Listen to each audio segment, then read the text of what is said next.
Well, my name's Christina Ongley. I'm the editor of the Newsmail in Bundaberg. We flooded here ourselves. Both our electricity box and our generator went underwater. For safety reasons, we had to evacuate to our press site, which is in the sort of industrial area in town. And there's also a marker over the Kennedy Bridge, which historically had marked all of the floods over time. And yeah, this was our second biggest flood in history. It became apparent to us that what we were doing on the ground, the information that we were putting out, was really crucial, not just to our local residents here, but also people passing through our region who needed to know. One of the things that people really wanted to know was, is this road open or closed? Am I cut off, or can I get into town and go to work or go to the shops? We would often have to make 3 or 4 phone calls to try and establish, or just send someone out there so that we actually knew that we had our own eyeballs on a particular bridge or road. Once the water receded, we actually had fish in our car park here. There was an almighty stink, but people just turned up with brooms, and there were literally people driving around just to see how they could be of assistance. It was a really nice time for that sort of community spirit, I guess. My name's Max Fleet. I work with the Bundaberg Newsmail. I'm the chief photographer here. Over the period of a month or more, we flooded 3 times. I mean, I must have taken over 1,000 images. We're recording an event in history, and if we're not there, no one gets to know about it. To see the landscape change in such a way, I've never experienced anything like that. We've got 3 bridges here in Bundaberg, and one of the bridges I took a photo of was nearly up to the level of the bridge. Photos of houses, and all you can see is the roof, and there's a tinny tied to the fence. A photo of 2 young boys on the step of their house. Lapping at the step was the water. Ironically, the street was called Water Street. As a result of the flood, I noticed a big change in the community. I've never seen a community bond so well. That to me is what a community is all about.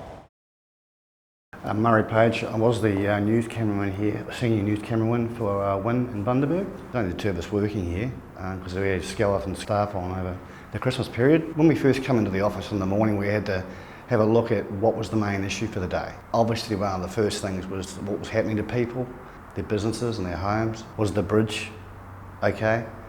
Was there any other problems upstream or downstream? Every day we would be getting phone calls about stories about people's issues and what's happening. I suppose the hardest thing for a cameraman is actually putting the camera in front of that person's face and then seeing the reaction drain on people's emotions, especially around by the brewery where a number of houses were underwater and people were just blank. Quite emotionally moving. I'd been with Win for all of 3 weeks at the time, and they said, hey, do news, you'll be fine. And then the floods hit. Our eyes really opened to, I guess, the devastation that people felt.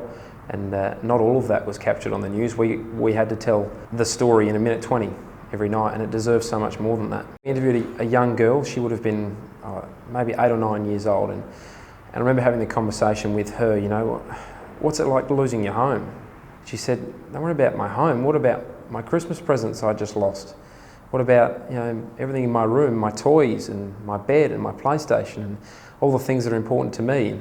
At the same time, meeting people that were standing there watching their house go under and say, it's okay, we'll rebuild, we'll come back from this, we'll be bigger and better. Everything like this has a positive and a negative, and there were certainly a lot of those at that time. I'm Terence Newman.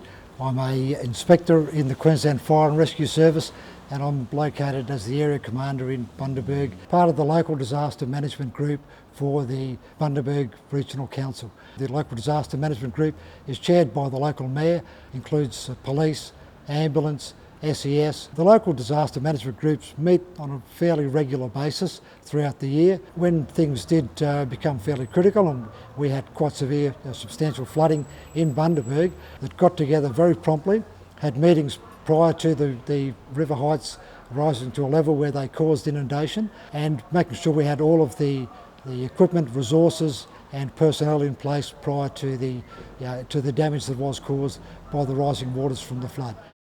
During an event, I become the coordinator for the disaster centre. We look at electricity, we look at roads, we look at the telephone communications and everything like that.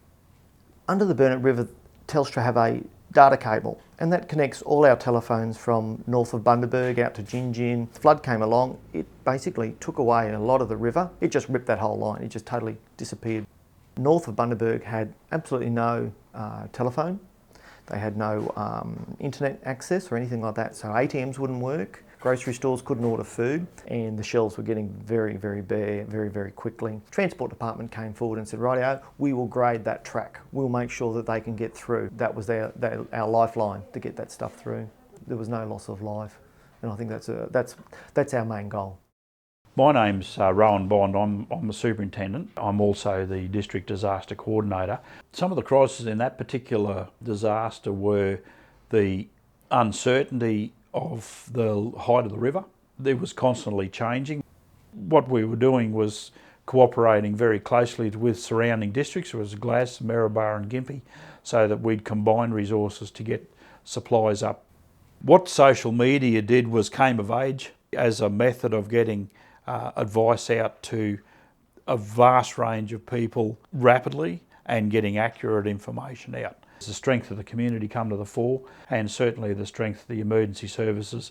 So in amongst all the disaster and misery, there's some really feel-good moments in that. My name is Charles Elson. I'm Group Leader of Woodgate SES. We are a fairly low-lying area around here. We do have areas which are only just above the highest tide levels. One of the culverts on the road to Walker's Point collapsed, so we had to close that road off. Walker's Point community, it's a small community, probably about 10 or 15 houses down there, but because it was holiday time there were a lot more people down there, and we took all the medications and food out for them to give them relief basically, because the roads were cut, they just couldn't get through. People came out and said, this is great, we really appreciate what you're doing, we would have been in all sorts of strife.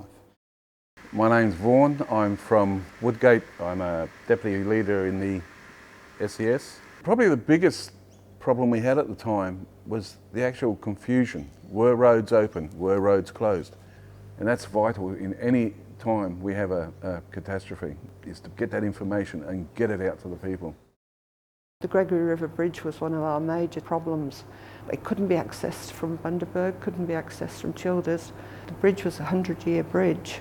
It had only been open about 6 months and it went completely under. So we had a person with a broken arm and a person who had had a transplant and needed the medication, thought they were only going to be down here for a couple of days but got stuck. In the end, the local deputy mayor, the councillor who lives down here, drove them out in his own big Toyota four-wheel drive. David Batts, I'm currently the Deputy Mayor of Bundaberg Regional Council, but during the floods was a councillor. It had been 40 years since we'd had any type of decent flood. We had a list of roads, a list of streets, a list of houses, and when the water would be over their floorboards. The river dropped a lot quicker here than what we thought. And so many people were looking to assist in the recovery. We had sheds full of donated items. It was fantastic from the community. To get out of that timing and not to have any lives lost, to me was a great effort. I'm Councillor Judy Peters from Bundaberg Regional Council. I noticed a man, well I thought was a man, swimming in the floodwaters, sort of literally freestyling back towards a house that was pretty much covered from veranda height down. And I asked the lady who had obviously come out of the house and was standing beside me, who was it and why were they there? Thinking, goodness me, be careful and show some responsibility. And the man said he'd gone back for his thongs.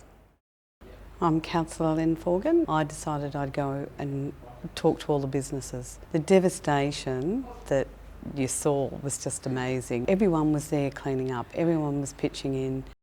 My name's Mel Foreman, I'm the Mayor of the Bundaberg Regional Council. At the time of the flood, I was not on council. It was so horrendous the cleaning up that needed to be done.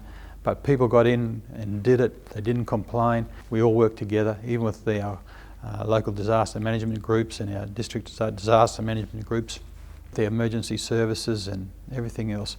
They just worked tirelessly and I just appreciate everything they've done. Peter Byrne, I'm CEO of Bundaberg Regional Council. It was a very stressful time, but I think it was that knowing that the local council and the district disaster groups such as SES and our police and other agencies, including state agencies, were there to help them, The Red Cross, the Salvation Army and all the people just worked really, really hard to ensure that those that did need to use the evacuation centre were really well looked after. I'm Councillor Tony Riccardi. In the 2010-11 floods, I was a Deputy Mayor and Acting Mayor at the time of the floods. Now, thankfully, the Bundaberg City had a flood relief plan in place. They had heights predicted in certain suburbs of Bundaberg, and we had then notified residents. We were out of bread and butter and flour, that sort of stuff. Guess what they had on the first plane? Big forklift and toilet paper. No flour, no fresh milk. Councillor Wayne Honob, we were stranded at Gin Gin, the Bruce Highway. Curryjohn Creek came up just to the south of Gin Gin. Over the peak of the flood period, people were sleeping in tents in the street. We fed about 1,000 people on the Wednesday evening, and the same next morning when all our power went out and our telephones went out. We had no communication. The only place I could communicate from was on a water tower hill, and I got a signal from Mount Perry. It was like being isolated on a desert island for them, but in the midst of a giant moat of water. My name's Mel Churchill. 2010, 2011, I was the Disaster Management Officer for Bundaberg Regional Council. Standing outside the evacuation centre, a little girl about 4 or 5, she came up and pulled my trouser leg, and I sort of looked down, and here's this little blonde girl with blue eyes looking up at me. She said, "I just wanted to thank you for what you've done for my mummy and daddy and my brothers. It's been really helpful. Thank you very much." In any disaster management or any disaster, be it Mother Nature or be it man-made, is to work as a collective in a very, very collaborative way, and you'll win every time. And your beneficiaries are the community.